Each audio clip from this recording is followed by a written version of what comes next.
This is Voice of Korea. This is Voice of Korea.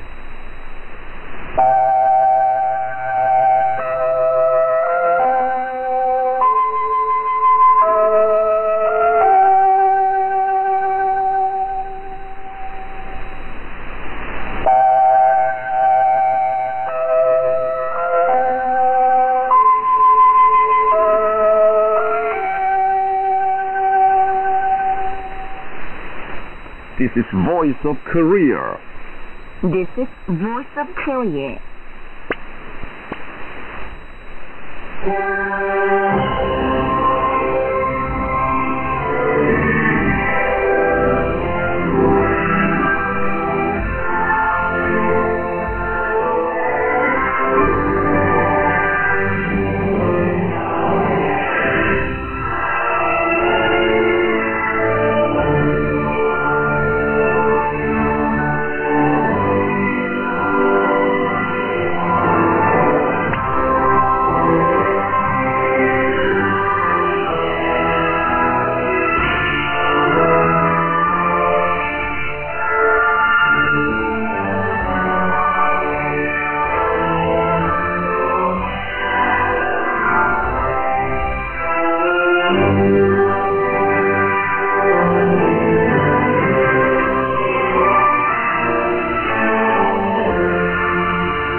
Dear listeners, now we start the English language service of Voice of Korea from Pyongyang, the capital of the Democratic People's Republic of Korea.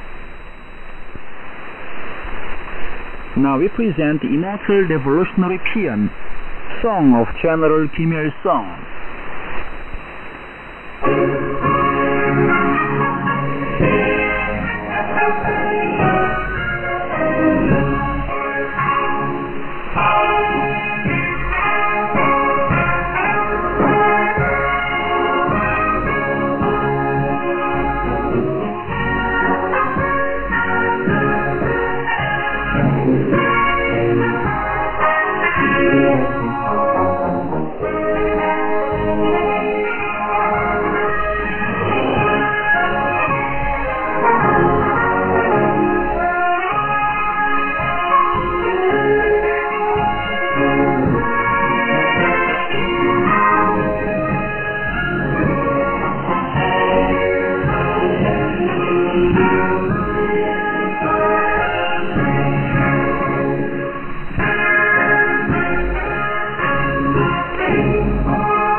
Now we present the Immortal Revolutionary Paean, Song of General Kim Jong Il.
You're listening to VOK, Voice of Korea, News Now. The respected Comrade Kim Jong Il, General Secretary of the Workers' Party of Korea and President of the State Affairs of the Democratic People's Republic of Korea, gave field guidance to the construction site of the third stage project for 10,000 flats in the Hwasong area on March the 15th. He was accompanied by Park Tae-sung, Premier of the Cabinet of the DPRK, Lee Hee-yong and Kim Do-kun, Secretaries of the Central Committee of the Workers' Party of Korea, and other leading cadres of the party and the government, and those concerned at the designing organs. Kim Jong-un learned in detail about the whole third stage project of housing construction in the Hwasong area nearing completion. He said, with a significant groundbreaking ceremony in the spring of 2021, when the flag of the headquarters of housing construction for 50,000 flats in the city of Pyongyang was given to commanding personnel in person as the starting point, a thrilling sound of blasting was loudly heard on this land every year, hastening the time of prosperity, and the capital city of Pyongyang was astir with the happy event of removal into new houses in April. This is worthwhile strenuous efforts and the greatest pride in realizing the cherished desire of our party. When the first stage construction project of the Hwasong area is finished, ours will be a country worthy of pride which perfectly solves the housing problem in the capital area on a worldwide scale. The construction of the Hwasong area, which was carried on year after year, confirmed the development-oriented principles to be observed in marking a new turning point of capital city construction. The capital city has been facelifted along with new streets such as Ryumyong Street and Middle Scientist Street, which were built every year in the past. But there was no example like the Hwasong area in which a city block with perfect function was gigantically built in a short span of time. This is of important experimental significance in elevating the new period of the prosperity of Pyongyang. Kim Jong-un indicated the issues arising in making clear changes and progress corresponding to the new era by meeting the demand of party policy and adopting modernity of Korean style in the construction work, the epitome of national might and civilization. He said the Hwasong area has been turned into a center and standard capable of securing the political, economic, and cultural function as a city administrative district and leading the existing areas in the capital circle to civilization and enlightenment, which is a meaningful development of enhancing the strategic function and position of the capital city. He especially emphasized the importance of the issue on making good scientific and prospective design of the city infrastructure and giving priority to and modernizing it, and the issue on decisively increasing the management level of the city and put forward crucial principles and tasks which should serve as guidelines in implementing the capital city development policy. He expressed his deep emotion that our party, working hard to realize the cherished desire which becomes more ardent in difficulties, has come to witness another thrilling result along with the completion of the third stage construction project in the Hwasong area, and gave a task to organize a grand inaugural ceremony just before the auspicious Day of the Sun, the greatest holiday of the nation, when the great leader Kim Il-sung was born. A roundtable talk took place at the Langsan Provincial Museum on the 10th to commemorate the 6th anniversary of the respected Comrade Kim Jong-un's historic official goodwill visit to Vietnam. Present there were figures of the government, organizations and institutions of Vietnam, including the Ministry of Foreign Affairs, the Vietnam Union of Friendship Organizations, the Vietnam DPRK Friendship Association, and the Langsan Provincial People's Committee, the Ambassador Extraordinary and Plenipotentiary of the Democratic People's Republic of Korea to Vietnam, and staff members of its embassy. The participants made a photo basket before the photo of the great leader Kim Il-sung meeting with President Ho Chi Minh in the section of exhibition of historic relics related to Kim Jong-un's visit to Vietnam, and paid homage to them before looking around the section. Speeches were made at the talk. Figures of the Vietnamese Foreign Ministry and Lang Son Provincial People's Committee said the friendly and cooperative relations between Vietnam and the DPRK are the friendly relations provided by President Ho Chi Minh and President Kim Il-sung, and that the official goodwill visit to Vietnam paid by Kim Jong Il in 2019 in particular serves as an occasion of having developed the relations between the two parties and two countries onto a new high stage.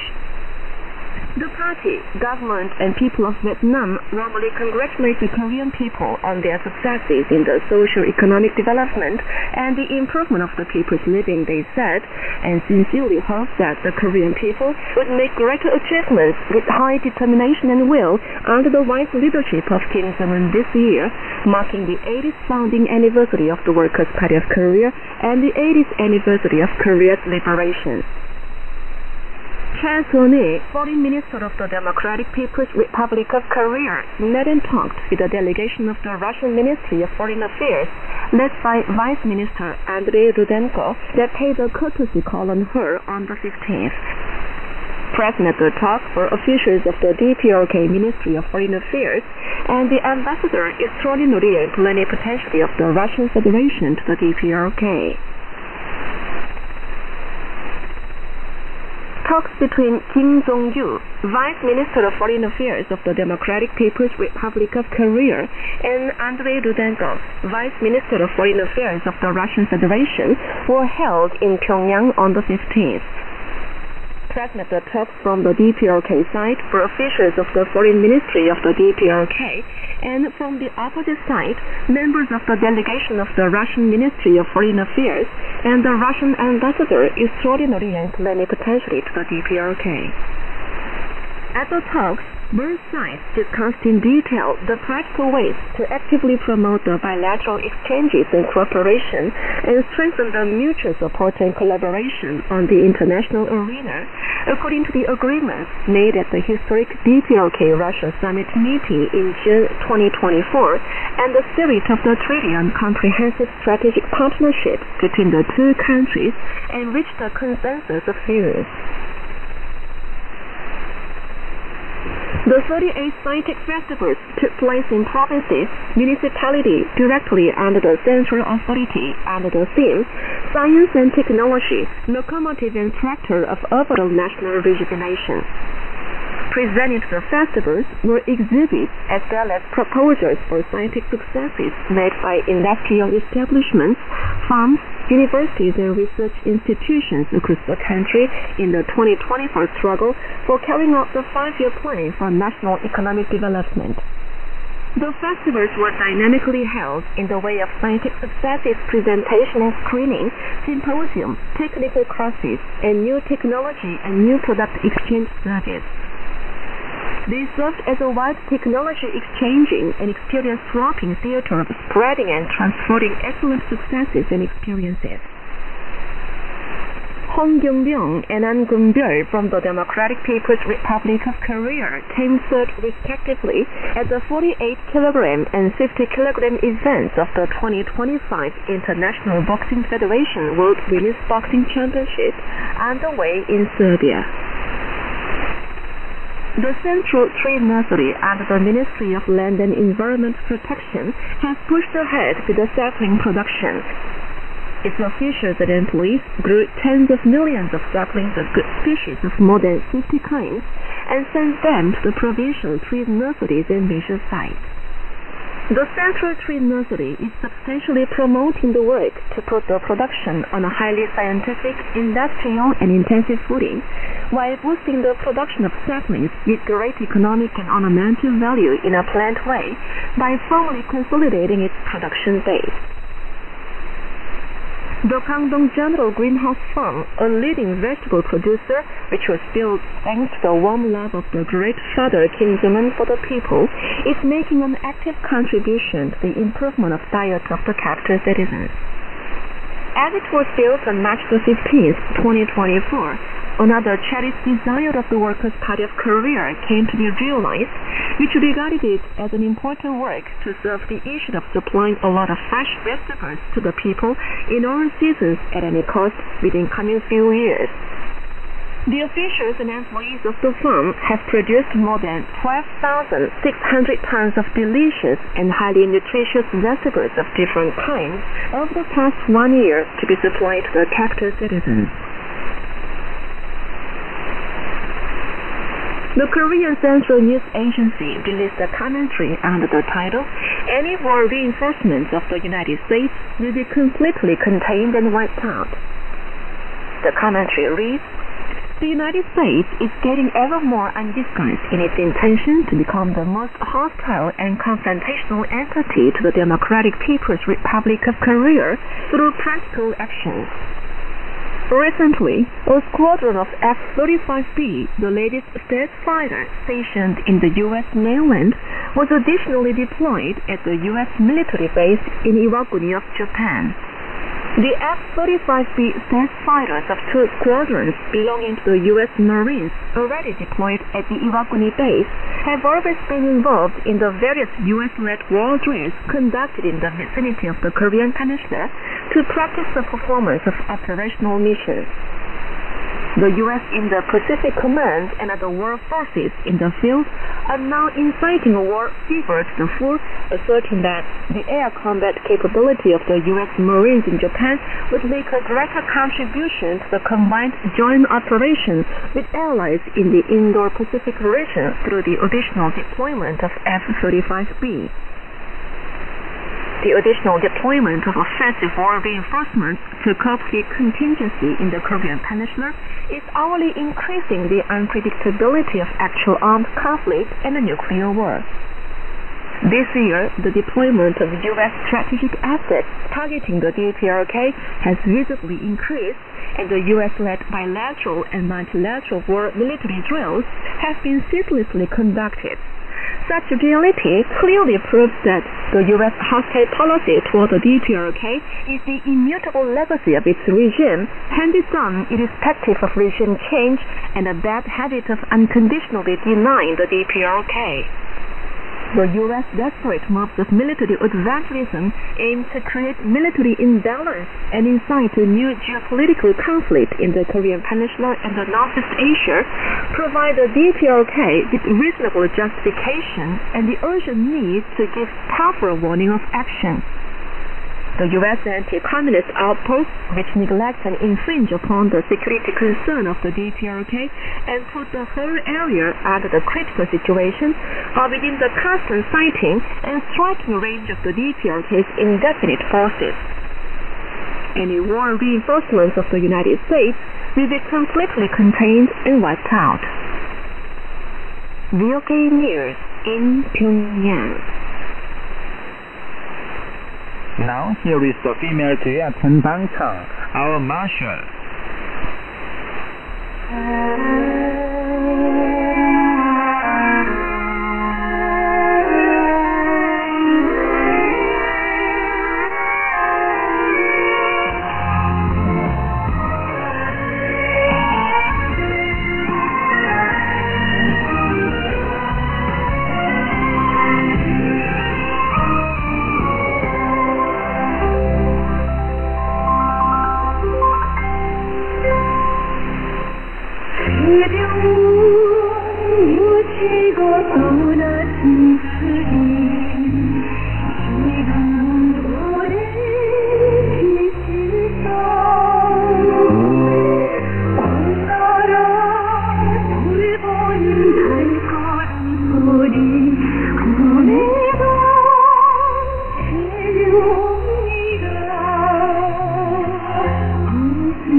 We now present the song When the Night Advances on This Land. When the day is waning and it grows dark, the light from the party central committee is bright. Comrade Kim Jong Il will work all the night for the destiny of the country and for people. When would you sleep in the dead of night? The stars in the sky, please tell us.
Now you will appreciate the light music for guitar and violin. We cannot live out of its embrace.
We now present an account under the title, The Nature of the Workers' Party of Korea and its Immutable Task.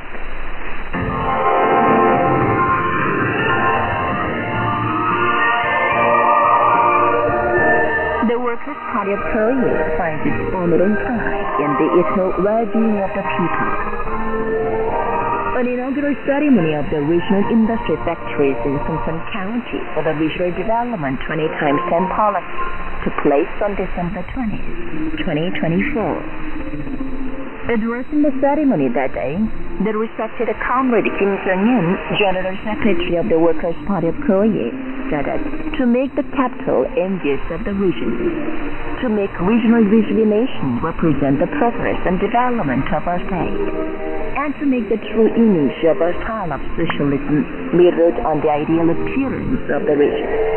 This is our party's plan for the new year. We serve the people and everything for the improvement of the people's livelihood. These will remain forever as the slogans representing the intrinsic nature and invariable duty of the Workers' Party of Korea, she added. It is its steadfast will to regard it as the mode of existence of the party to make selfless, devoted efforts for the good of the people and orient and subordinate all the party and state affairs to improving the people's living. That's why he is making great painstaking efforts to bring about a practical change and substantial success, awaited and welcomed by the people. Thanks to his ardent love for the people and his devoted service for their well-being, many edifices positively conducive to the promotion of their welfare and cultural and emotional life have been built one after another, and the people's laughter and happy songs are heard on this land.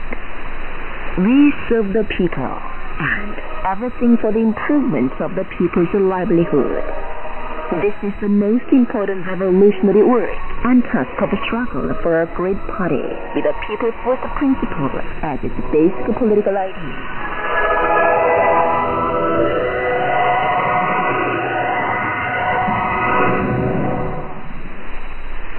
So far, you've been listening to an account under the title The Nature of the Workers' Party of Korea and Its Immutable Task. This is Voice of Korea.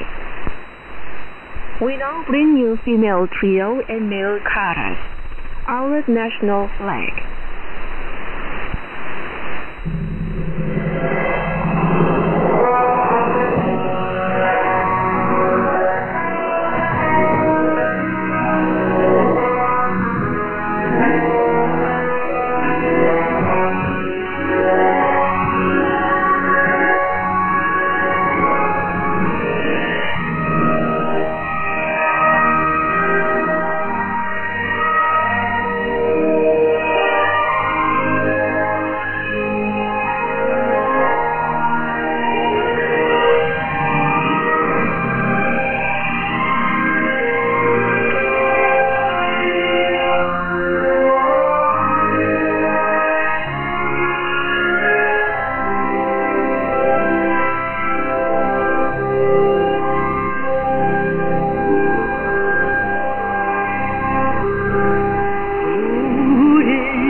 enjoy the saxophone solo, The Motherland and I.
Please appreciate the dance music and girlhood.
Now here is the female quintet, the Campfire.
Dear listeners, with this we conclude the English language service of Voice of Korea from the Democratic People's Republic of Korea. Voice of Korea presents its English language service for Europe between 15 and 16 hours UTC, between 18 and 19 hours UTC, between 21 and 22 hours UTC, and between 13 and 14 hours UTC on 7,570 kHz and 12,015 kHz. For North America, between 15 and 16 hours UTC and between 13 and 14 hours UTC on 9,435 kHz and 11,710 kHz.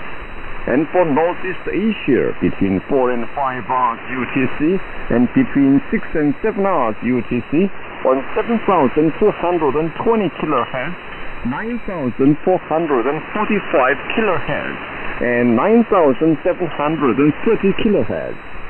Goodbye, this is Pyongyang.